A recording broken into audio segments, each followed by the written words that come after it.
কারণ ভুলেও তো বেশ আছি, তাহলে আর কি প্রয়োজন।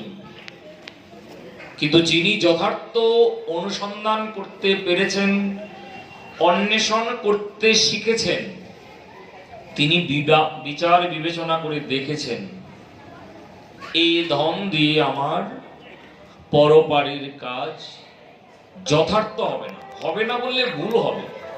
পরিশ্রমে ধন আনে, পুণ্যকর্মে সুখ হয়। সব রকমের পুণ্যকর্ম আর মুখের মিষ্টি কথাতেও হয় না। কোনো কোনো পুণ্যকর্মে অর্থেরও প্রয়োজন পড়ে, তাই একেবারে হবে না তা নয়, কিন্তু অর্থ দিয়ে যথার্থ ফল প্রাপ্ত হতে পারে না। আর এই অবসানকালের সূর্য দ্বারা যেমন ভিজা বস্ত্র শুকায় না, বার্ধক্যের স্মরণের দ্বারা সবার যে ভগবত প্রাপ্তি হবে সেটাও সম্ভব না। বহু ভাগ্যে যদি কারো প্রতি ভগবান প্রসন্ন থাকে তবে হতে পারে।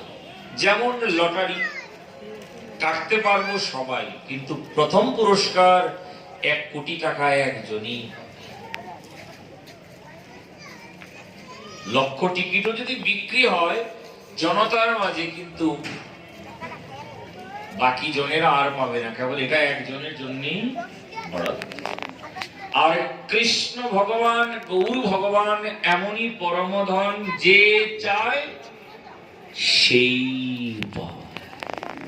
এখন চাওয়াটা শিখবো কিভাবে, কবে আর শিখবো? বলছে শিখতে গেলে তো যথার্থ জ্ঞান লাগবে। জ্ঞান হলেই বিচার হবে আমার কি কর্ম করা উচিত, কি করা উচিত নয়।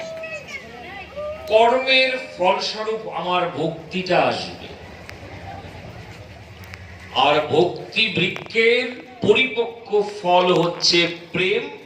আর শাস্ত্র জানালেন বিনা প্রেম সে নেহি মিলে নন্দ লালা। যত বলা সহজ তত করা সহজ হয়ে ওঠে না। দুধ থেকে দধি, তার থেকে মাখন, তারপরে তো ঘৃত। 3টা স্তর অতিক্রম করতে হয়। জীবন হচ্ছে দ্বন্দ্বের ভূমি। দ্বন্দ্ব যতক্ষণ ভুলতে না পারলাম, দ্বন্দ্বাতীত ভূমি ভগবত রাজ্যে আমার প্রবেশ হবে না। শরীর প্রবেশ করলে কি হবে? মন প্রবেশ না করলে ভজন হয় না। যে যথা মম প্রপদ্যন্তে তং ততৈব ভজ।